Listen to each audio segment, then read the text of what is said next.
Say hi to one of our favorite guests. It is the one and only Jeff Passan. Was it 2017 that you wrote the arm? Is that right? 2016, actually, but that's a good memory by you. It's wonderful that people are finally listening 8 years later. It took a little while. Now they're like, hey, wait, Jeff wrote about this at some point, didn't he? Did you really have been on top of this for some time, Jeff? I mean, can you think back to when you were writing it, and did you think it would keep getting worse, or were you hopeful that somehow, some way you did? You thought it would get worse? Yeah, I thought it would get worse because no one was doing anything to address the fundamental issues that were at play, and they were twofold. Number one was the very obvious issue of velocity, and why I didn't think that was going to get any better was because as long as Major League Baseball teams are emphasizing velocity over all else, and they do so in their promotions, they do so in their drafting, they do so in their scouting, and it's the sort of thing that then filters down to colleges when they're looking at high school players, filters down to high school players going to youth baseball when kids are trying to make teams. It's just really bad incentive structure, and unless there was somebody who came out and was a whistleblower of great consequence and said this is not sustainable, there was going to be no change.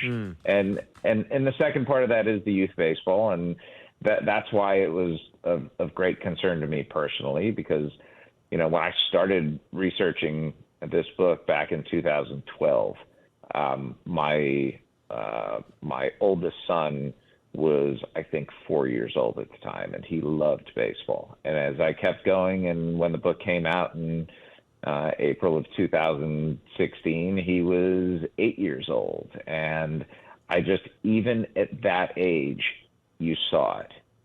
It's frightening, but it's the reality, too, when you see a kid who's really young and throws really hard, you're like, whoa, that might be something. There might be something there. And my son's a sophomore in high school now, and he's a pitcher.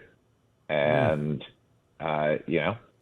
he came home, he went to summer camp. We've tried to avoid travel ball for as long as possible because I think it's inherently evil. And the number of games that kids play in every tournament is appalling.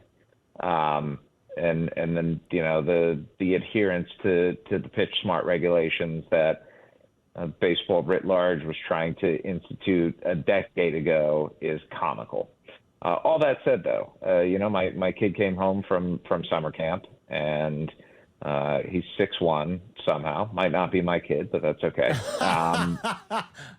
And he weighed 155 pounds, and immediately he started eating.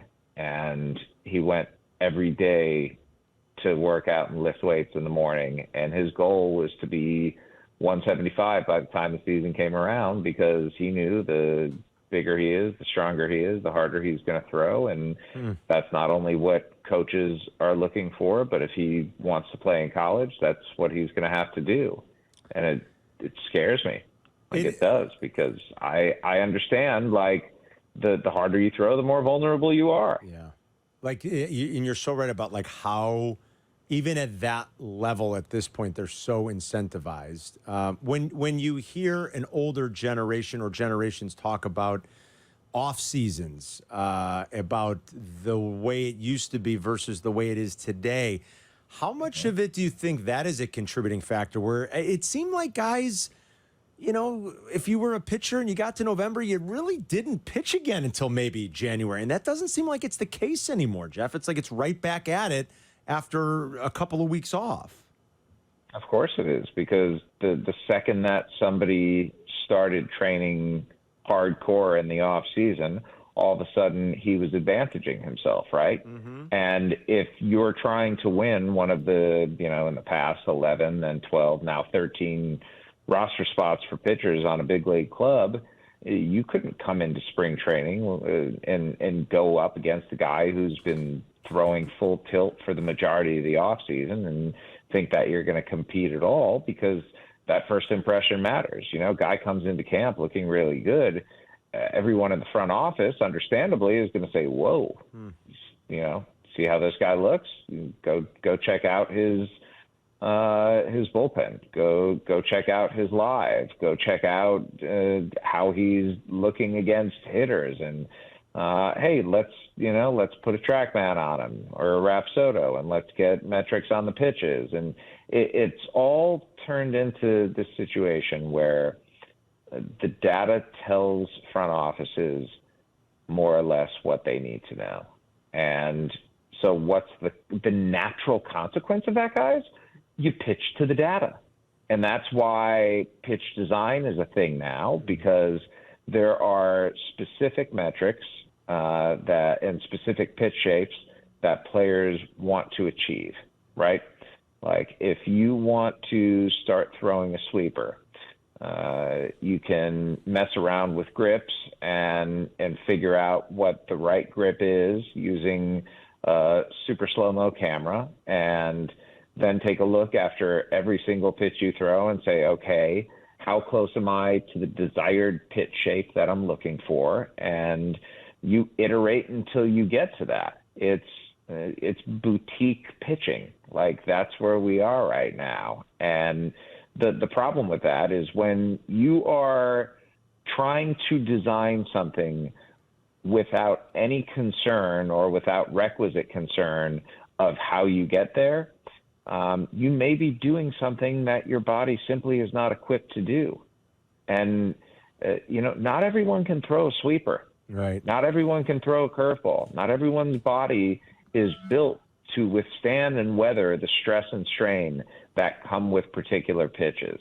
And that lack of knowledge and the desire to achieve particular things that may not align with what your body is able to hold up to, I think is, if not the biggest contributing factor, then certainly a very large one in the grand scheme of things. So what, if anything, reverses it? If I knew that, I would be sitting on an island right now, drinking a margarita and not talking to you guys. I will tell you that much. And look, when I started writing The Arm, my goal was to solve this problem, right? Like I am going to talk with enough people, and I'm going to be able to cull enough information that I will come to a definitive conclusion that will help change the course of baseball history. You want to talk about like delusions of grandeur. I mean, by the end, I was almost as confused as I was at the beginning. Like I was more educated. I understood the subject a little more, but I don't think I was any closer to figuring out the solution. And, there are a lot of different answers, and none of them are good. The one that appeals most to me personally is such a toothpaste back in the tube, like moonshot of an idea that I don't know if it's even realistic, but like not trying to get like things were better back in the olden days on you, but I do think baseball was a better game when starting pitchers were a marquee attraction and not guys who were going to go 5 or 6 innings. Yeah. I think that the way baseball has gone, you have a sport where half of the players instantaneously, because of what is expected of them, are not going to be stars. They might be really good at their jobs, but to me, a star is like a main attraction, right? And we used to look at starting pitching matchups, and to an extent still sometimes do, when there are two super talented starting pitchers, I will tune into the game just to watch them work in the first 5 or 6 innings. But the most important time of the game is quite often the 8th or 9th inning, and the guys who are throwing those innings are failed starters. I know that's a little bit of a derisive way to talk about a reliever, but it's true. Yeah, it's true. You don't start off in the bullpen, generally speaking. So the question to try and answer is there something that both gets us back to making starting pitchers the stars that they deserve to be, while still solving the problem of guys getting injured because they're throwing too hard? And Theo Epstein has advocated for the idea of limiting the number of pitchers on the staff. Now, that in and of itself would not be the only legislation that you would need to make this work. You would need to limit the number of pitchers on the staff.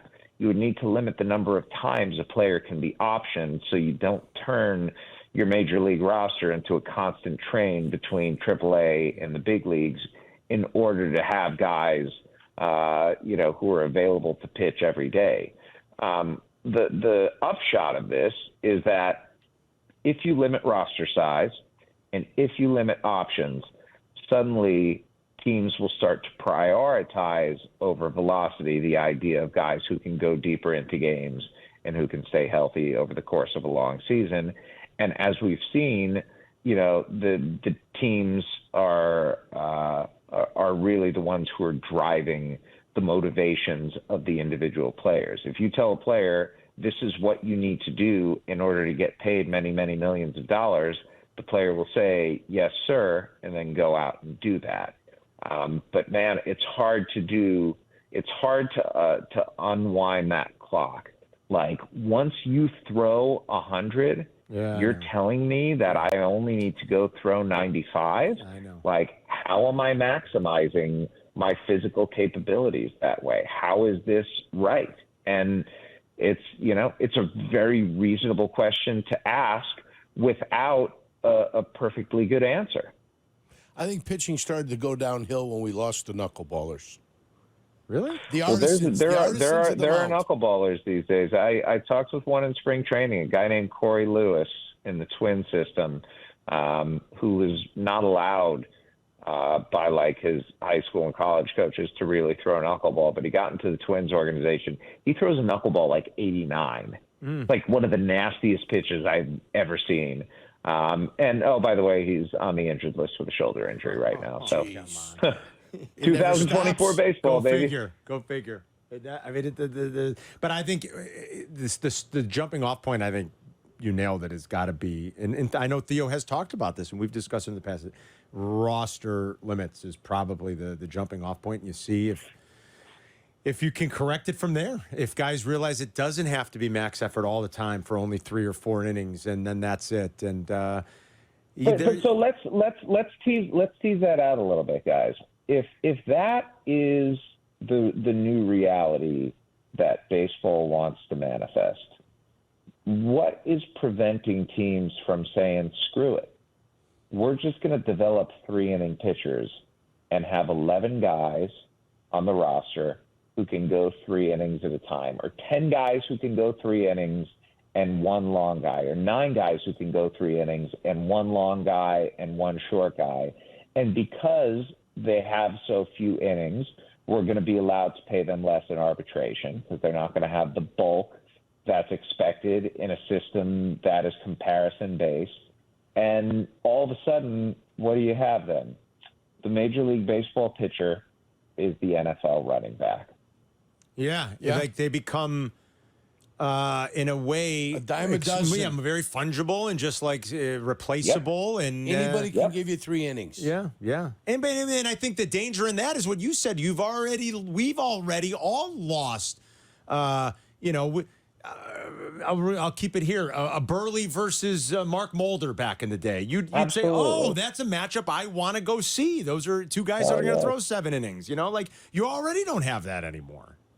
Yeah. I mean, it's like I said in my column a couple days ago that this is an existential crisis for baseball. Those are big words. Yeah. And I don't throw those around idly. I think because there is no solution akin to the pitch clock being the solution for Major League Baseball's slow pace of game. And that was, I mean, we can talk about the pitch clock and the way that it factors in with these injuries. I don't get the sense that it's a significant issue. Certainly not to the extent that velocity is, right, or that spin or that max effort pitching is.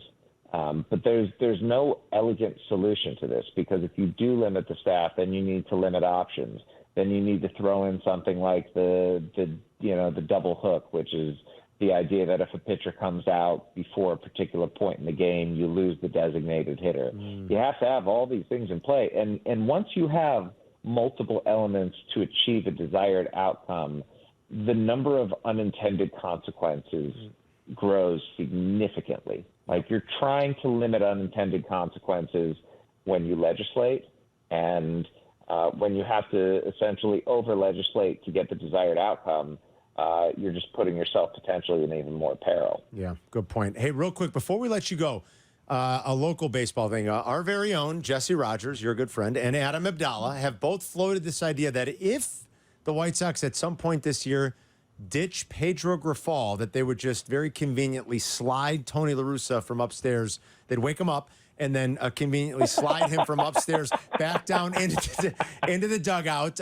What say you, Jeff Passan? Is that a possibility? I didn't think it was a possibility that he was going to slide into that dugout in the first place. So I highly doubt it. Okay. But you know what? It's the White Sox. I highly doubted it a couple years ago, too. And Sox gonna Sox. Yep, thank you. But it's the White Sox, so you never know. We could literally we need more than just a segment. We could do an hour on this. But you've been on the forefront of all this for a long time. So keep up the good work. And I don't know, maybe we'll all fix it someday with your help and Theo's help. But it's fascinating and sad at the same time, because for those of us that love baseball, when you see all these big stars hitting the shelf early, it sucks. And I think you're 100% right. It takes away from the game. So we'll catch up again soon, buddy. Thank you, as always, for the time.